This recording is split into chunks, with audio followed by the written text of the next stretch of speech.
అటవీ భూముల వ్యవహారంలో భూపాలపల్లి మాజీ కలెక్టర్ పైన చర్యలేవి? సుప్రీంకోర్టు ఆదేశించిన ప్రారంభం కాని విచారణ.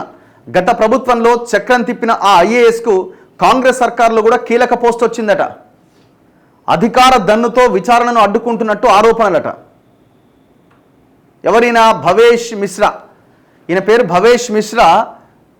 మరి ఆనాడు హయాంలో ఆ భూములు కొల్లగొట్టడానికి ప్రయత్నం చేసిరు.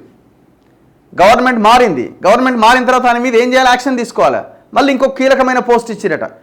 ఈ ఐఏఎస్ల మీద ఐపీఎస్ల మీద ఎందుకో చర్యలు తీసుకోవడానికి అంత ఈజీగా కోర్టులు ఏమైనా జోక్యం చేసుకొని వాళ్ళ మీద యాక్షన్ తప్ప ప్రభుత్వాలు వాటికి అవే చర్యలు తీసుకున్న దాఖలాలు ఉండవు. మీరు చూడండి ఒక్కసారి.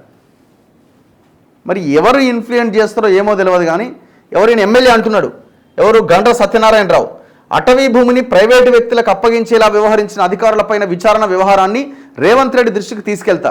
ఇప్పటికే ఈ భూముల వ్యవహారం సీఎం దృష్టిలో ఉన్నది. విచారణ వెంటనే ప్రారంభించేలా చర్యలు తీసుకోవాలి. మరి విచారణ జరగాల్సినది ఉన్నది, రేవంత్ రెడ్డికి తెలుసు అని అనుకున్నప్పుడు మరి ఎట్లా ఇచ్చారని కీలక పోస్టు? అటవీ భూములను ప్రైవేటు వ్యక్తులకు ధారాదత్తం చేయాలి అని ప్రయత్నించిన జయశంకర్ భూపాలపల్లి జిల్లా మాజీ కలెక్టర్ భవేష్ మిశ్రాపై ఇప్పటివరకు ఎందుకు చర్యలు తీసుకోవట్లే? సుప్రీంకోర్టు ఆదేశించిన రాష్ట్ర ప్రభుత్వం ఎందుకు విచారణ ప్రారంభించట్లే? ఈ విషయంలో అన్ని అనుమానాలే. గత ప్రభుత్వ హయాంలో కలెక్టర్గా విధులు నిర్వర్తించి వివాదాలకు కేంద్ర బిందువుగా మారిన ఆయన గత ఏడాది బదిలీ అయిండు. అదే అధికారి రాష్ట్ర రాజకీయాల్లో క్రియాశీలకంగా వ్యవహరిస్తున్న ఓ మంత్రి శాఖలో పోస్టింగ్ దక్కించుకొని మళ్లీ చక్రం తిప్పుతున్నాడు. భూపాలపల్లి జిల్లా కేంద్రంలోని కొంపల్లి శివారు సర్వే నెంబర్ 171లో రిజర్వ్ ఫారెస్ట్కు చెందిన 777 ఎకరాల భూమి ఉన్నది. ఇందులో దాదాపు 400 కోట్ల విలువైన 106 ఎకరాల భూమి అటవీ శాఖ ప్రైవేటు వ్యక్తుల మధ్య వివాదంలో ఉన్నది. దీనిపై ఎప్పటి నుంచో సుప్రీంకోర్టులో కేసు నడుస్తోంది. కేసు విచారణలో ఉండగానే అప్పటి కలెక్టర్ భవేష్ మిశ్రా ప్రైవేటు వ్యక్తులకు అనుకూలంగా అఫిడవిట్ ఇచ్చిండు. అంటే దొంగ.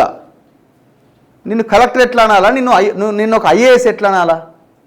రాజ్యాంగం మీద రాజ్యాంగాన్ని చదువుకొని ఉద్యోగం సంపాదించి ఆ రాజ్యాంగానికి అనుకూలంగా పనిచేయాల్సిన నువ్వు దోపిడీదారులకి దొంగలకి మద్దతుగా నిలబడ్డావు. ఈ విషయంలో సుప్రీంకోర్టు రాష్ట్ర ప్రభుత్వం నుంచి నివేదిక కోరడంతో సిఎస్ శాంతికుమారి భవేష్ మిశ్రా ఇచ్చిన అఫిడవిట్ను వెనక్కి తీసుకున్నారు.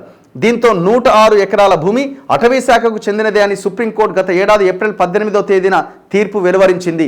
సదరు కలెక్టర్తో పాటు అప్పుడు భూపాలపల్లి ఆర్డీఓగా పనిచేసిన Srinivas, survey lands and records AD Sudarshan, Bhupalpally తహసీల్దార్గా పనిచేసిన ఇక్బాల్ కూడా భూ వ్యవహారంలో పాత్రధారులుగా ఉన్నారు.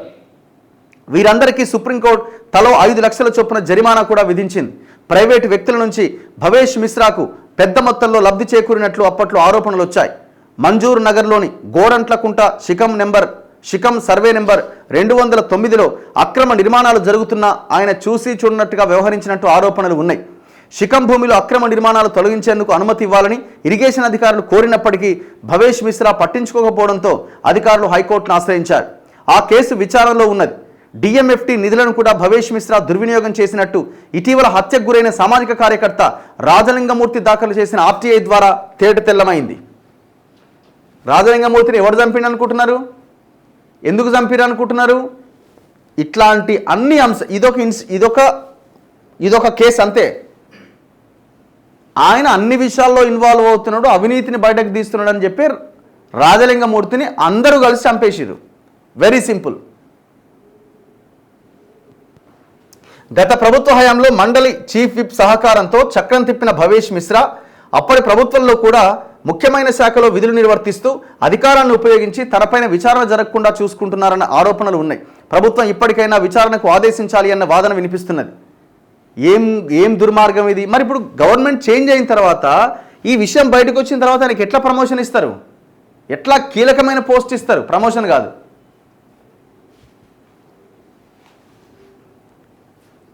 ఇట్లాంటి ఐఏఎస్లు మన అంటున్నాడు కదా ముఖ్యమంత్రి, ఐఏఎస్లు ఏసీ రూమ్లలో కూర్చున్నారు, బయటికి వెళ్తలేరు.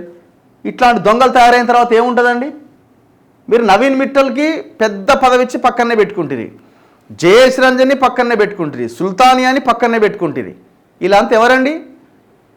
రేవంత్ రెడ్డి పిసిసి అధ్యక్షుడిగా ఉన్నప్పుడు వీళ్ళ గురించి మాట్లాడిండు.